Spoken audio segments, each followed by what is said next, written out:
Sometimes it's hard to be a woman. Country music legend Tammy Wynette, the first lady of country music, has finally broken her silence about her tumultuous relationship with her ex-husband George Jones. But what surprising truths has Wynette revealed about her ex-husband? And how will these revelations impact our understanding of one of country music's most iconic duos? Join us to find out. When Tammy met George, Tammy Wynette was becoming a big name in country music. Her songs were touching people's hearts everywhere, but while her music was rising, her personal life was full of sadness. Tammy had already gone through heartbreak more than once. Her first marriage to a construction worker had ended, and now she was in a rocky relationship with Don Chappelle, a motel clerk and songwriter. Tammy kept chasing her dreams, but love always seemed to leave her with a broken heart. At the same time, George Jones was already a legend in the country music world. His voice was loved by many, and he had a long list of hit songs. But just like Tammy, his personal life wasn't smooth. He had been through 2 failed marriages and didn't want to risk falling in love again. In 1968, after his second marriage ended, George told himself he wouldn't marry again for a long time. He had been hurt too much and didn't want to feel that way again. But life had a surprise waiting for him. That same year, Tammy and George met for the first time in a recording studio in Nashville. Tammy was still married to Don Chappelle, but there was something special about the moment. For Tammy, it felt like a dream. She had grown up listening to George's music and admiring him. Now she was standing right next to him. It didn't feel real. At first, their relationship was just friendship. George even became friendly with Don, but as Tammy and George began to tour together, singing side by side on stage, something deeper began to grow between them. They both loved country music with all their hearts. Their songs spoke of love, strength, and dreams. When they sang together, their voices blended beautifully, and slowly, their hearts started to blend too. George was gentle and kind toward Tammy. He understood her pain. She had gone through so much and often felt alone, even when she was surrounded by people. George had his own troubles, but he could see the real Tammy, the one who was strong, soft, and full of hope. They shared quiet laughs backstage, told each other stories on long drives, and found comfort just being near each other. One day, Tammy came home from a trip and found her 3 daughters very sick. She rushed them to the hospital, feeling scared and overwhelmed. To her surprise, George showed up at the hospital. He didn't have to, but he did. He stayed with her, calm and kind, offering his support without saying much. That small gesture meant the world to her. In that moment, Tammy saw how much he truly cared. Not long after, Tammy and Don had a serious argument. Emotions were high, and in the middle of it all, George finally said what he had been feeling. He told Tammy he loved her. Tammy, without hesitation, said she loved him too. That same night, she packed up her things, took her daughters, and left with George. It was the start of something new. Tammy and George quickly became a favorite couple among their fans. People loved watching them perform together. Their smiles, their sweet looks at each other, and the way their hands touched while singing, it was magic. Fans didn't just hear love in their songs, they saw it in every little moment they shared on stage. With their love growing strong, they had to tie the knot. But the question is, how grand was it done? Let's see. A country love story. Tammy Wynette and George Jones were stars in the world of country music. Their voices reached people across the country, touching hearts with every note. But what made their story even more special wasn't just the music. It was the deep love they shared. When they got married in 1969, it felt like something out of a fairy tale. It wasn't just a wedding, it was a moment that lit up the world of country music. Tammy had just ended her marriage to Don Chappelle. Her life had already seen a lot of sadness, but now she had found someone who truly cared for her. George had been by her side through the hard times, showing her kindness when she needed it most. After Tammy's divorce was final, she and George decided it was time to start their life together. On February 16, 1969, they got married in Ringgold, Georgia. The wedding wasn't grand, but the love they had for each other made it feel magical. Fans adored them. People called them Mr. and Mrs. Country Music. Everywhere they went, crowds cheered for them. They bought a beautiful house in Lakeland, Florida, 6,000 square feet of happiness. It wasn't just a place to live. It became a home filled with laughter, love, and music. Right next to their home, they opened the old Plantation Music Park. It was a place for them to perform and bring joy to others through their music. Just 1 year after their wedding, their family grew. On October 5th, 1970, Tammy gave birth to their daughter, Tamala Georgette. She was their only child together, and they adored her. With children from earlier relationships, their home became a big, blended family. There was always music playing, children laughing, and warmth all around. As a couple, Tammy and George were not only partners in life, they were also partners in song. George joined Tammy's record label, and they began recording beautiful duets together. Their first song, Take Me, and their album, We Go Together, quickly became hits. One special song, The Ceremony, brought their wedding day to life through music. It was like hearing their love story in every word. They traveled the country in a huge tour bus that proudly said, "The ultimate country music duo." Every show was filled with emotion. On stage, they smiled, hugged, and sang from the heart. Audiences could feel their love. It wasn't just a performance, it was real. People felt lucky to witness such true affection. Tammy and George reminded the world that real love still existed. Their love gave birth to an unforgettable music experience for both the couple and the world of music as a whole. What did they do? Stick with us to find out more. A perfect match. In music, Tammy Wynette and George Jones were more than just a married couple. They became one of the most beloved duos in country music. Their love story touched many hearts, but it was their music together that truly made people listen and feel. Each had found success on their own, but when their voices joined, something magical happened. In 1969, Tammy married George after her divorce from Don Chappell. That same year, she recorded a song that would change her life forever, Stand By Your Man. Written quickly in the studio with producer Billy Sherrill, the song told a story of love and loyalty. It made people think and talk, but it also connected deeply with many listeners. It reached the top of the country charts in the US and even became popular in the United Kingdom. Tammy's strong, heartfelt singing turned the song into a timeless classic. That year, Tammy's star rose higher than ever. She was invited to join the Grand Ole Opry, won a Grammy, and earned many awards like the top female vocalist from the Academy of Country Music. The Country Music Association also honored her several times as Female Vocalist of the Year. Through her music, Tammy shared real stories of love, heartbreak, and holding a family together. This made her one of the most respected and successful voices in country music. Between 1969 and 1973, Tammy kept delivering hit after hit, like singing my song, He Loves Me All the Way, and Kids Say the Darndest Things. Her songs often told about the struggles women face with love and motherhood during tough times. She also released popular albums like Tammy's Touch and The First Lady, showing off her powerful voice and honest lyrics. While Tammy's career was booming, George was also making a name for himself. He was a country music legend with many loyal fans. Even though they wanted to perform together soon after their marriage, George was signed to another record company. It wasn't until 1971 that he could join Tammy's label and start making music with her. Their first duet was a new version of George's song, Take Me. Be in darkness no more. Take me to your most barren. It quickly became a #1 hit. Then they released their first album together, We Go Together, where their voices blended perfectly. Fans loved seeing them side by side, not just as husband and wife, but as two musicians whose love showed in every note. One of their most touching songs, The Ceremony, captured the promises they made on their wedding day. It made listeners feel the deep connection between them. Soon, fans began calling them the President and First Lady of country music. Their tour bus proudly displayed Mr. and Mrs. Country Music, and wherever they traveled, people greeted them with warmth and cheer. Tammy and George made 7 albums together, always bringing joy on stage. Their smiles, close harmonies, and sweet moments with the audience made their concerts special. Though life behind the scenes was sometimes hard, balancing family and careers, their stage chemistry was clear. When they sang together, it felt like the whole world disappeared, leaving only their music and their love. But all love stories end one way or the other, but theirs was sad. How did it end? What pushed them to separate? Let's dive in. Struggles behind the spotlight.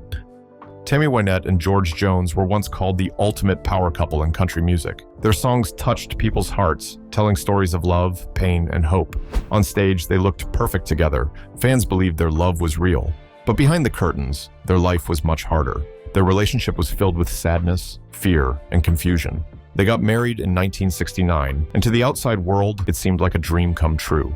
Their voices blended like magic, and their love story seemed beautiful. They had a daughter named Georgette, and together, they looked like the perfect family. But beneath the surface, problems were growing, especially as George struggled with his addictions. George had been fighting addiction for a long time.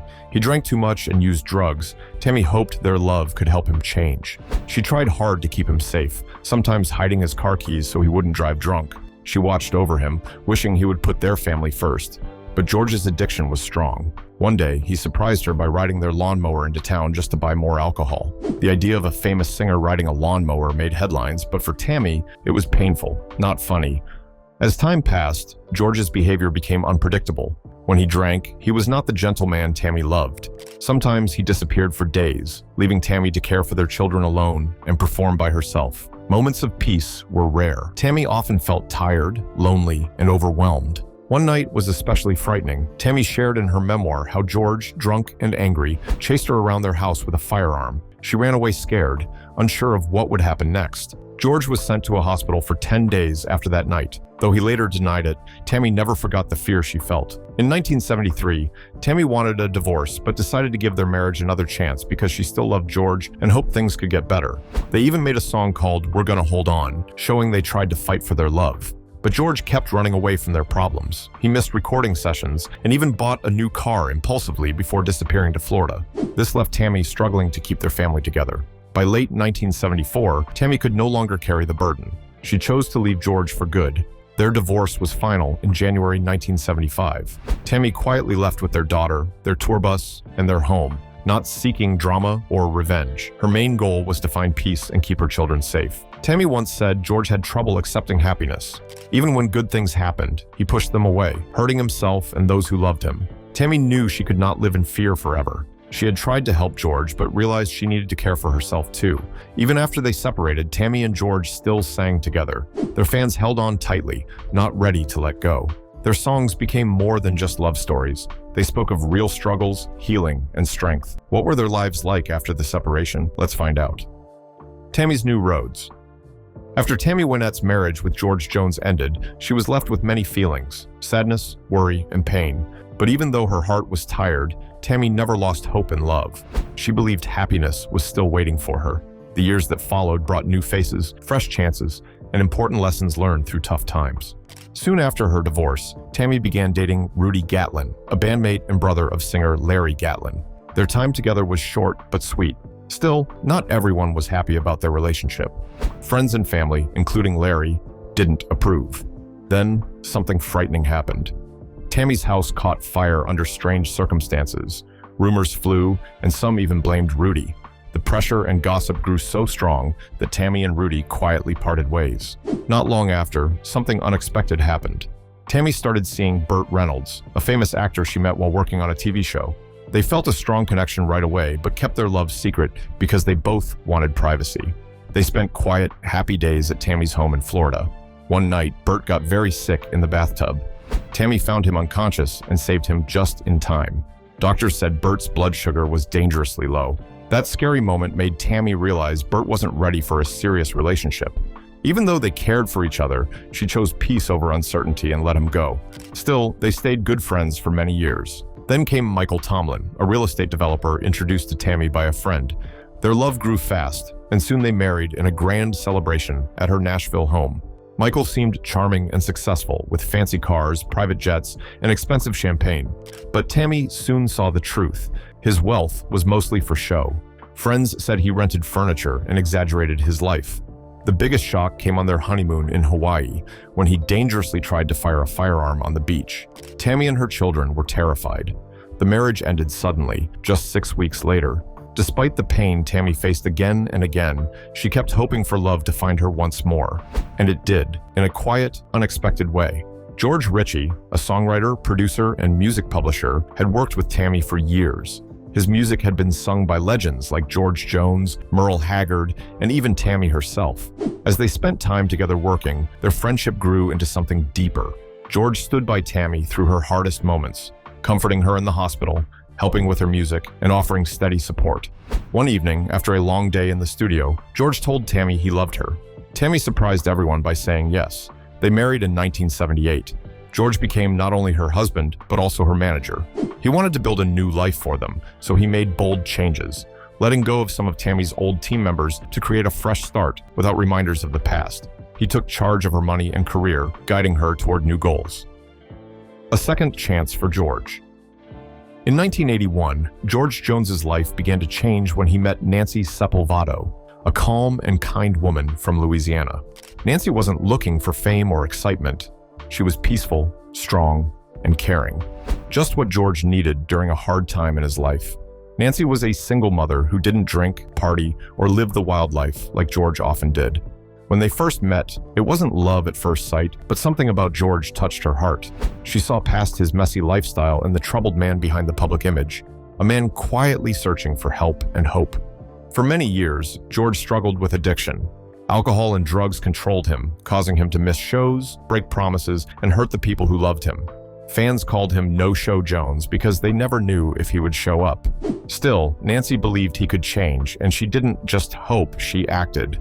Nancy stepped into George's chaotic world and slowly started to fix it. She took care of his money, kept bad influences away, and gently guided his career. But this wasn't easy. People from George's past didn't like Nancy's influence. They even threatened her family by kidnapping her child. Yet, Nancy never gave up. She believed George's life was worth saving. In 1983, George hit rock bottom. After a wild night of drinking in Alabama, he was taken to a mental hospital. There, he was put in a straitjacket because of his hallucinations and poor health. It was the darkest moment in his life. But this low point became a turning point. With Nancy by his side, George found the strength to stop drinking. By March 1984, at 52 years old, he performed sober for the first time in over 10 years. It was a quiet victory, but a big step forward. George began to rebuild what he had lost. To make up for missing shows, he gave free performances to thank his fans. He even wrote a song called No-Show Jones that joked about himself and showed fans how grateful he was for their support. Through the 1980s, George stayed mostly sober. He kept making music, working closely with his longtime producer Billy Sherrill. Albums like Shine On, Jones Country, and One Woman Man showed a calmer, wiser George. He still had all the passion, but now with more peace and control. In 1985, George's music video won a Country Music Association award. It was a touching look at the future of country music, wondering who would carry on its true spirit. Even in separation, their music never died. What made them unique? Let's see. A song, not a love story. Even though their marriage ended, Tammy Wynette and George Jones stayed connected in a way that was hard to break. Their love story may have ended, but their music kept them close. Together, their voices blended like magic, creating something special every time they sang. As their lives moved on, their shared love for music built a strong bond, one filled with respect, memories, and beautiful harmony, not just romance. After the divorce, Tammy and George took different paths in love. She stayed part of the same music world as George. Even though they were no longer husband and wife, they shared a manager, a lawyer, and a record company. Connections that kept their worlds close. Surprisingly, being so near didn't cause fights or tension. In fact, their relationship seemed easier after the divorce. George once said their talks were smoother than when they were married. They might not have been in love anymore, but a gentle kindness stayed between them. Deep down, they still cared for one another. In 1980, they came together to release an album called Together Again. It sparked a nationwide tour with 35 shows, and fans were thrilled to see them back on stage, singing songs that told their story. The idea for the album came from Tammy's producer, and Tammy immediately thought of George. No one else fit their music quite like he did. After the tour, they slowly drifted apart, not because of anger or hurt, but because their chapter had quietly ended. Years passed, and then in 1993, something beautiful brought them back together, their shared grandchildren. Tammy's daughter, Georgette, had twin boys, and through them, Tammy and George found a new, joyful connection. That same year, Tammy became very ill and slipped into a coma. Nancy, George's wife, encouraged him to visit Tammy at the hospital. George did, and that small visit broke down the walls between them. It was a simple act, but it meant so much. It reminded them of the bond they once had. One not focused on pain or past troubles, but on music, friendship, and the moments they shared. After that, they sang together again. Tammy said no one ever matched her voice as perfectly as George did, and he agreed. Their voices still fit together, even if their feelings had changed. Their connection was no longer about love, but something just as important. In the end, their partnership found peace. How? We will see that in the next chapter. When the music turned to silence. The love between Tammy Wynette and George Jones in the final part of their story became something softer. The wild emotions and hard times were gone. What was left was quiet, sweet, and full of forgiveness. They didn't need big speeches or dramatic moments anymore. Instead, they shared peaceful times, just two close souls who had finally found calm in each other. In the early 1990s, their lives were very different. George had married Nancy Sepulvado back in 1983. Nancy stood by him during his worst moments, helping him fight his addiction, stay away from trouble, and slowly return to music. Because of her, George found peace again. His life, once so stormy, became steady. Tammy, though, was struggling more and more. Her health was getting worse. She had gone through many surgeries and was often sick. She needed pain medicine just to keep going. By 1993, she was very weak. The bright star everyone knew looked tired, but she kept going. Even when it was hard, she still stood on stage and sang her heart out. That same year, something special happened. Tammy got very sick from a bad infection and had to go to the hospital. It was serious. She nearly passed away. George hadn't seen her in a long time, but he and Nancy decided to visit her. No one knew how it would feel to see each other again after all they'd been through. There was no anger, no blame, just kindness. Their visit was gentle and healing. They smiled and talked softly. All the old hurt seemed to melt away. They weren't a broken couple anymore. They were two people who had shared something important, something that still meant a lot. That visit opened the door for more. In 1995, they made another album together called One and went on tour again. This time, it wasn't about chasing fame. It was about the music, the healing, and the happiness of being together again. Tammy's voice wasn't as strong as it used to be, but when she sang with George, something beautiful happened. Their voices still fit together perfectly. Tammy said she didn't know how to explain it. There was just something about the way they sang together that felt right. George felt the same. They didn't care about being perfect. They just wanted to be real. In 1998, Tammy's journey came to an end. She passed away peacefully in her sleep at home in Nashville. Her husband, George Ritchie, was right there with her, resting nearby on the couch. She was only 55. The news touched the hearts of people all across the country. Fans, singers, even political leaders shared their sadness. But for George Jones, it wasn't just the loss of a fellow artist. He had lost a true friend. He later said he was thankful they had come back together before it was too late. They sang, they laughed, and they let go of the pain. They forgave each other. That was their final gift to one another, peace before goodbye. In 2013, George passed away too. People remembered his powerful voice, but also the love story he shared with Tammy. It wasn't a fairy tale, it was real. It had hard times and sweet moments. And in the end, it didn't close with bitterness. It ended with love, a quiet, forgiving love. What do you think about George Jones? Let us know in the comments. If you enjoyed this video, like, share, and subscribe to this channel for more celebrity gist. Before you go, watch the other videos on your screen.